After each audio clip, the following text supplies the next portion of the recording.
Practical automation using ये है, you heard it right guys. अब हमें प्रैक्टिकली एक प्रॉब्लम को सॉल्व करना है, एक ऑटोमेशन करना है जो रिपीटेड टास्क है।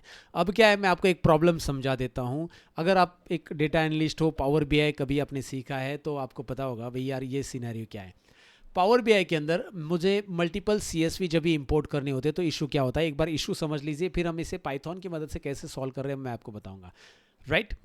तो मैं ब्लैंक रिपोर्ट में आ जाता हूँ। पावर बीआई जनरली आपको पता रहेगा कि भाई यार इसमें आपको एक गेट डेटा ऑप्शन मिल जाता है जो कि आप यहाँ पे भी जाकर क्लिक कर सकते हैं, और गेट डेटा पे यहाँ पे भी क्लिक कर सकते हैं, जिसमें आपको एक फोल्डर का ऑप्शन मिलता है। तो मैंने एक फोल्डर लिया है जिसमें मैं बहुत सारी सीएसवी फाइल इंपोर्ट करना चाहता हूँ। तो मैंने ब्राउज़ किया, या फिर ब्राउज़ करने की जगह मैं वो सीएसवी फाइल का पाथ लेता हूँ जहाँ पे मेरी सारी की सारी सीएसवी फाइल अवेलेबल है।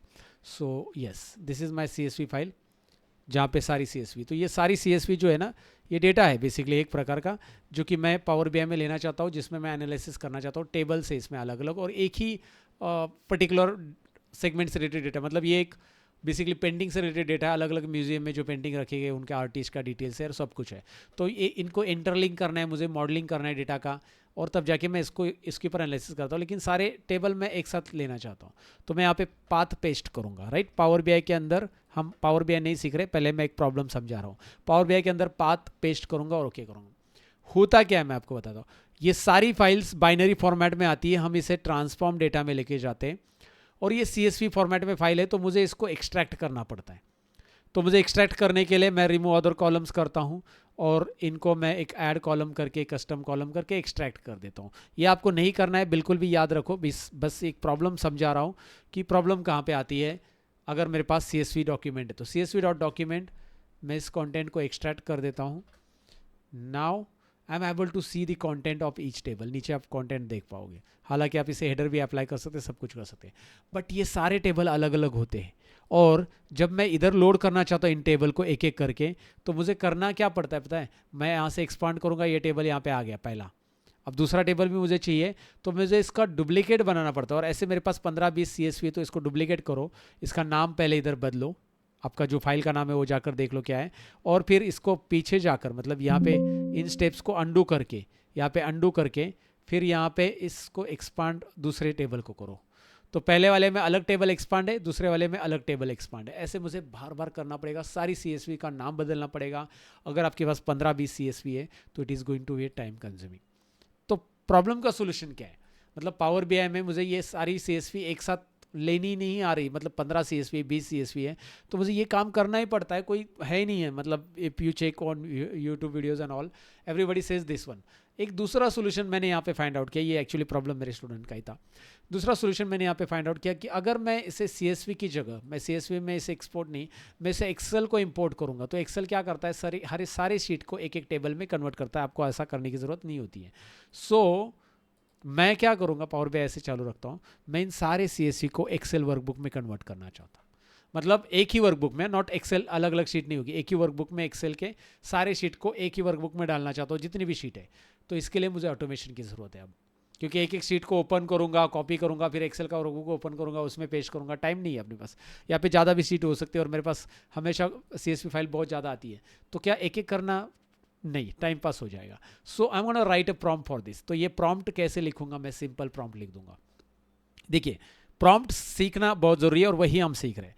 Right a Python program that ask the user to paste the folder path containing multiple CSV file.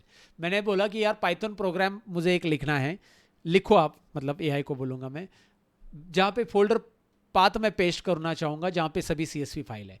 When the program runs, after pressing enter, the program should automatically read all CSV file. Program को सारी CSV file read करनी चाहिए, and जो folder में है, और उन्हें combine them into one Excel workbook. Combine करना मतलब एक के नीचे एक नहीं रखना है, नीचे मैंने मेंशन किया है कंबाइन कैसे करना है, राइट। डेटा कंबाइन नहीं करना है क्योंकि अलग अलग डेटा है वहाँ पे, कंबाइन नहीं करना है। Each CSV file should be place into the separate sheet, and sheet name must be match the CSV file.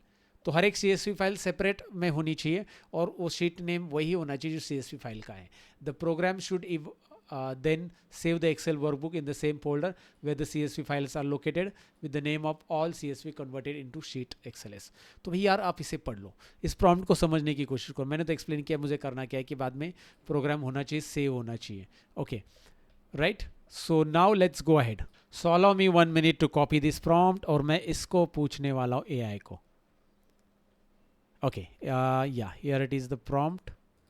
मैं इसको करूँगा कॉपी और कॉपी करने के बाद मैं जाऊँगा मेरे चैट जीपीटी में. आप जेमिनाई में भी जा सकते हैं. मैं इसे पेस्ट करूँगा प्रॉम्प्ट को और पेस्ट करने के बाद जैसे चैट जीपीटी में ये प्रॉम्प्ट को मैं पेस्ट करूँगा, चैट जीपीटी मुझे जवाब देने के लिए तैयार हो गया है. बोल रहा है पाइथन में हम पांडाज की मदद से कर सकते हैं import pandas as a PD, import OS. Then उसके बाद ये सारा लिया ओएस ऑपरेटिंग सिस्टम, उसने ये पाथ वगैरह वो लेगा ऑटोमेटिक.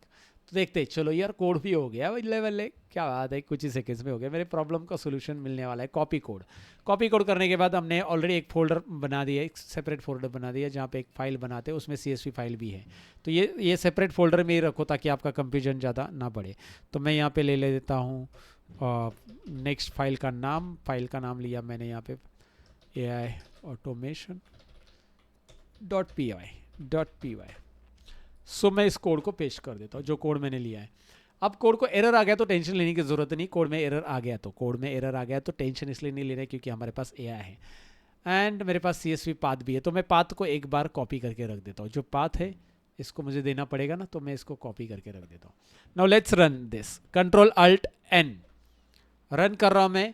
यहाँ पे नीचे आ रहा है paste the folder path containing CSV file. वाह, पूछा उसने, तो चलो मैं पेस्ट कर देता हूँ. पाथ मेरा पेस्ट कर दिया, ये पूरा का पूरा पाथ. एंटर कर देते हैं और हो गया. All successful combine. कितना फास्ट है. और उसने बताया भी कहाँ पे कंबाइन किया है. उसने बताया कि CSV फोल्डर उसी फोल्डर में कन्वर्ट कर दिया हमने. All CSV converted into sheet. Wow, क्या बात है. जाके देखते हैं. यहाँ पे एक फाइल आ चुका है, all CSV converted into sheets. अब हम इसे यहाँ पे नहीं ओपन करेंगे, ये एक्सेल फाइल है ऑफकोर्स, मल्टीपल शीट्स है. तो हम यहाँ पे जाकर ये देखो, अभी पहले खाली CSV थी, यहाँ पे एक्सेल भी आ चुके हैं. राइट क्लिक करते, ओपन करते और देखते हैं कि मेरे पास जैसे मेरा वाओ कंडीशन था आ गया है. मेरे पास artist, canvas size, image link, सारी की सारी CSV फाइल अलग अलग शीट में यहाँ पे आ चुकी है. Wow, really interesting. Now I would like to show you problem कैसे सॉल्व हो गया. पावर BI में आएंगे, इंपोर्ट एक्सेल करेंगे और वो जो फाइल है उसको ढूंढ लेंगे. ये रही वो फाइल, राइट, ऑल CSV जो अभी हमने तैयार की.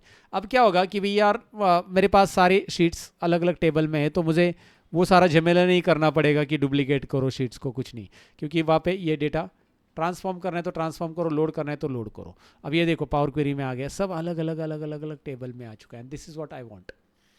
बट ये CSV से पॉसिबल थोड़ा था लेकिन लेंदी था.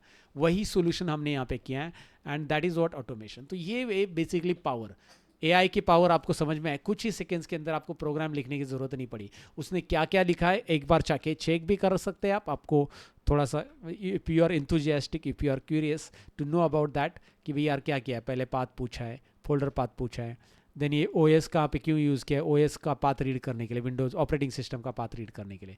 तो OS भी इंपोर्ट कर लिया है उसने. तो आपको यार टेंशन लेने की ज़रूरत नहीं. बहुत मज़ेदार है, बहुत ख़तरनाक है. मैंने आपको एक ऑटोमेशन जो मैंने सॉल्व किया था, एक प्रॉब्लम रियल में, वो आपको करके दिखाया. अभी आप खुद से कितने सारे कर सकते हैं वो आपके ऊपर है. That's it about this. But picture अभी बाकी है गाइज. मिलते हैं नेक्स्ट लेसन में. Bye bye.